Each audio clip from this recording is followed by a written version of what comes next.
Hello students. सो इस video के अंदर हम लोग क्लास 12th के बिजनेस स्टडीज़ का जो चैप्टर नंबर 7 है, डायरेक्टिंग, उसका एक बहुत इम्पॉर्टेंट हम टॉपिक यहाँ पर डिस्कस करने वाले हैं, जो है बैरियर्स टू कम्युनिकेशन। तो without wasting any time, let's start the topic.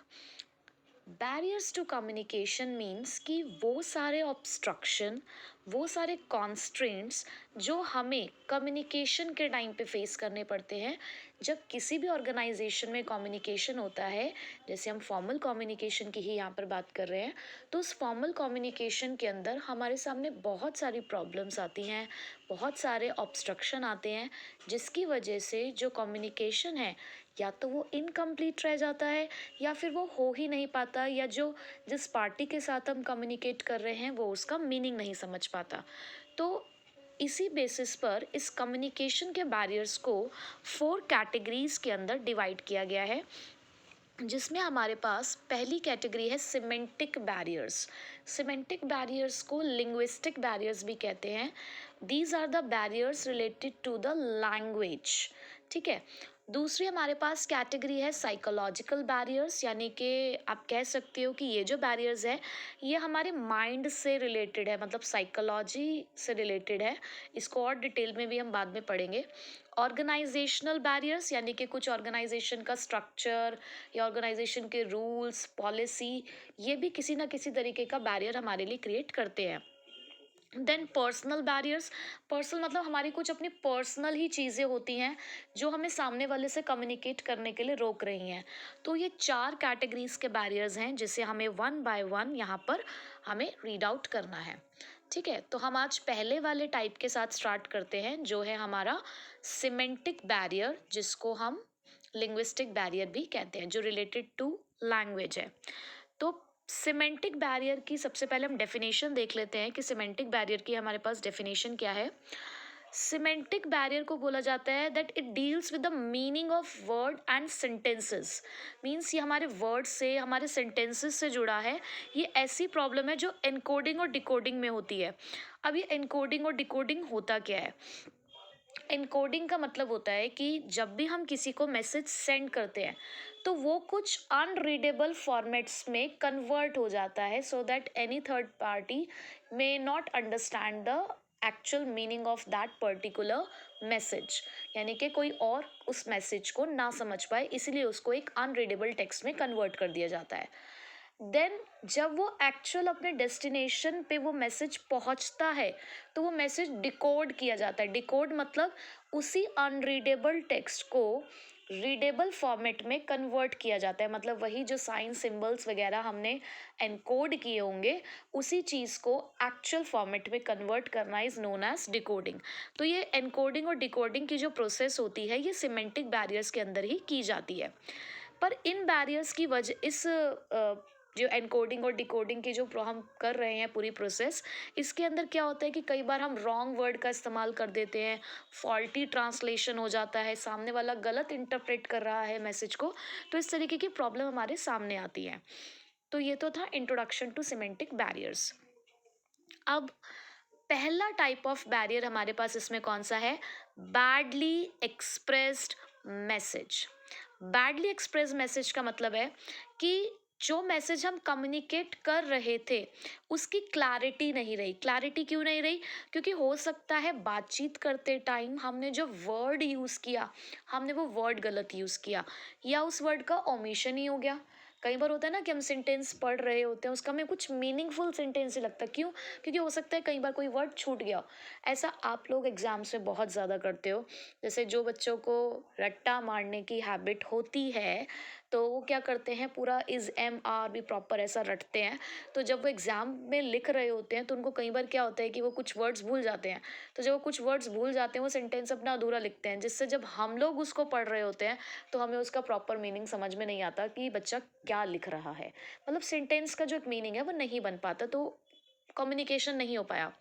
या कई बार क्या होता है कि भाई हम जल्दबाजी में भी लिख रहे होते हैं, तो जल्दबाजी में भी क्या होता है, कई बार हमें पता है हमें कि हम लिखने में वो वर्ड हमें लिखना है सेंटेंस में, बट कई बार वो वर्ड हम लिखना भूल जाते हैं, ओमिशन हो जाता है, हो जाती है गलती। तो इस तरीके के मैसेज, इस तरीके की जो हमारी बैरियर्स हैं, ये हमारे बैडली एक्सप्रेस मैसेज कहलाते हैं, क्योंकि यहाँ पर मैसेज का जो एक क्लैरिटी होनी चाहिए थी, वो क्लैरिटी नहीं हो पाई, क्योंकि कुछ वर्ड और सेंटेंसेस में कुछ ऐसी प्रॉब्लम अराइज हो गई है। ठीक है।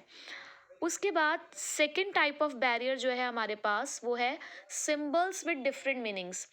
बहुत सारे ऐसे वर्ड्स होते हैं जिनके अलग अलग मीनिंग्स होते हैं, या बहुत सारे ऐसे सिंबल्स भी होते हैं जिसके बहुत ही अलग अलग मीनिंग्स होते हैं।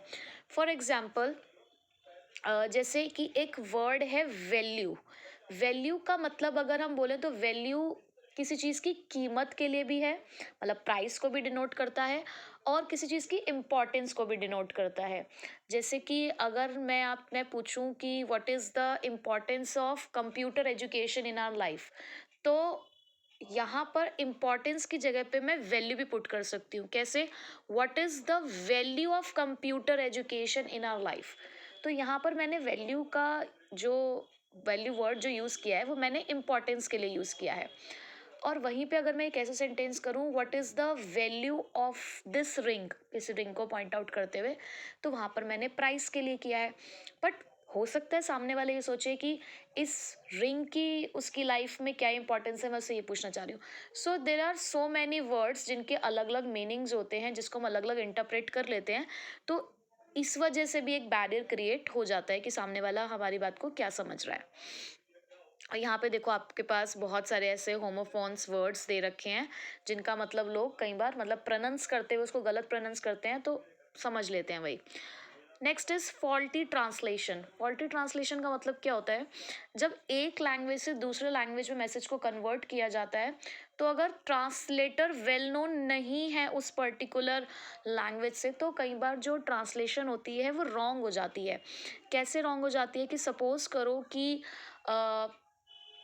मैं यहाँ पर हिंदी में कम्युनिकेट कर रही हूँ आपके साथ, और कोई एक पर्सन है, उसको मेरे को इंग्लिश में कम्युनिकेशन करना है उसके साथ। तो मैंने एक ट्रांसलेटर रखा जो मेरी हिंदी वर्ड्स को इंग्लिश में कन्वर्ट कर रहा है, पर उस पर्सन को हिंदी लैंग्वेज के कुछ वर्ड्स के साथ वो फैमिलियर नहीं था, तो उसने उसको गलत ट्रांसलेट करके सामने जिसको भी इंग्लिश में कन्वर्ट करके मैसेज बताया, तो वो गलत ट्रांसलेशन हो गई। तो वो जो पर्सन हमारे कम्युनिकेशन पे डिपेंडेंट था, हमारी ट्रांसलेशन पे डिपेंडेंट था, वो उस मैसेज को ढंग से नहीं समझ पाया।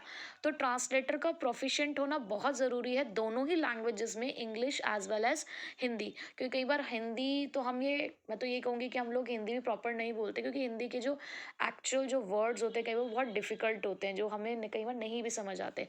तो भाई दोनों लैंग्वेजेस को की जो हमें नॉलेज है वो पूरी तरीके से होनी चाहिए। तो ट्रांसलेशन गलत हो जाने की वजह से भी एक बैरियर क्रिएट हो जाता है। Unclarified assumption. अनक्लैरिफाइड अजम्पशन का मतलब कई बार होता है ना कि हम कुछ अजम्पशन अपने पास से ही बना लेते हैं। सेंडर ने भी जो मैसेज है उसे क्लियर नहीं किया, और ना ही जो रिसीवर था उसने आके कुछ क्लियर किया। तो दोनों की अजम्पशंस अपनी अलग अलग चल रही थी। तो जिसमें मैं आपको एक बुक का ही एग्जांपल दूंगी कि कोई एक बॉस था, उसने अपने किसी सबॉर्डिनेट को इंस्ट्रक्शन दी, take care of the guest. Okay. तो बॉस का मतलब ये था कि take care of the guest का मतलब कि आप उसके आने जाने का, खाने पीने का, रहने का, आपको जब तक वो गेस्ट हमारे पास है आपको तब तक उसका ख्याल रखना है। बट जो सबॉर्डिनेट था उसने सिर्फ ये सोचा कि मुझे कुछ नहीं करना, मुझे जैसे इसको होटल तक छोड़कर आना, दैट्स इट, मेरा काम सिर्फ इतना ही है। तो यहाँ पर सफ़र किसने किया? उस गेस्ट ने सफ़र किया। और क्यों सफ़र किया? अनक्लैरिफाइड अजम्पशन की वजह से। बॉस की अजम्पशन कुछ और थी, जो वो बोलना चाह रहा था take care of the guest इस फ्रेज से, और हमारे जो सबॉर्डिनेट था उसने उसका कुछ और ही इंटरप्रेट किया। तो यहाँ पर ये अनक्लैरिफाइड अजम्पशन की वजह से भी कम्युनिकेशन कंप्लीट नहीं मानी जाती है। Fifth one is technical jargon. Technical jargon means the technical words. देखो, हर एक फील्ड की अपनी एक वोकैबुलरी और अपनी एक टर्मिनोलॉजी होती है। हर एक फील्ड की अपनी वोकैबुलरी और अपनी एक टर्मिनोलॉजी होती है। जैसे कि जब क्रिकेट खेलते हैं तो उसके अंदर भी एलबीडब्ल्यू है, वाइट बॉल है, ये सब बोला जाता है। हम अपने बिजनेस के अंदर भी बहुत सारे ऐसे वर्ड्स यूज़ करते हैं जिसका एक्चुअल मीनिंग कुछ और होता है। जैसे मटेरियल, मटेरियल सामान को भी बोला जाता है यहाँ पर, और मटेरियल हम इम्पॉर्टेंट चीज़ों को भी बोलते हैं। तो there are so many words in our different fields जो अलग अलग लोग ही जान सकते हैं, जो उस पर्टिकुलर फील्ड में होते हैं वही उस चीज़ को समझ सकते हैं। तो बहुत सारे स्पेशलिस्ट जो होते हैं वो इन टेक्निकल जार्गन्स का इस्तेमाल करते हैं अपने कम्युनिकेशन में। तो सपोज़ करो अगर वो पर्सन किसी ऐसे बंदे के सामने ऐसे वर्ड्स यूज़ कर ले जिसको नहीं पता इन टेक्निकल जार्गन्स के बारे में, इन टेक्निकल वर्ड्स के बारे में, तो वो आपकी बात को समझ नहीं पाएगा। कई बार क्या होता है कि कोई एक्सपर्ट्स हमारे सामने खड़े होते हैं और वो जैसे कोई सपोज़ डॉक्टर ही होता है, जब डॉक्टर हमसे बात कर रहे होते हैं वो अपनी मेडिकल लैंग्वेज में बात करते हैं, तो कुछ वर्ड्स वो ऐसे बोलते हैं जो हमें नहीं समझ में आए, लेकिन तब भी हम हाँ, हाँ, हाँ कर लेते हैं, ठीक है। हम टेस्ट रिपोर्ट्स देखते हैं, उसके अंदर भी बहुत सारी ऐसे मेडिकल वर्ड्स होते हैं जो हमें समझ में नहीं आते, जब हमें उन्हें गूगल करके चेक करना पड़ता है कि इसका मतलब क्या होता है। तो यही तो है एक बैरियर कि मुझे वो टेस्ट रिपोर्ट नहीं समझ आ रही। मुझे क्यों नहीं समझ आ रही? क्योंकि मुझे वो वर्ड्स नहीं पता है। तो टेक्निकल जार्गन का मतलब यही होता है कि जब हम कुछ टेक्निकल वर्ड्स का इस्तेमाल करते हैं किसी ऐसे पर्सन के साथ जो उन टेक्निकल वर्ड्स को नहीं जानता है, तो ये भी एक बैरियर का काम करता है। Body language and gesture decoding, देखो बॉडी लैंग्वेज मतलब हमारे बॉडी मूवमेंट्स, हमारे जो बॉडी के मूवमेंट्स है वो भी कुछ ना कुछ ज़रूर कुछ मैसेज कन्वे कर रहे होते हैं। हमारा बॉडी का हर एक मूवमेंट कुछ मतलब बता रहा होता है। अगर जो हम कह रहे हैं और जो हम एक्सप्रेस कर रहे हैं, अगर उसके बीच में कोई मैच नहीं है ना, तो सामने वाले हमारे मैसेज को नहीं समझ पाएगा। क्यों?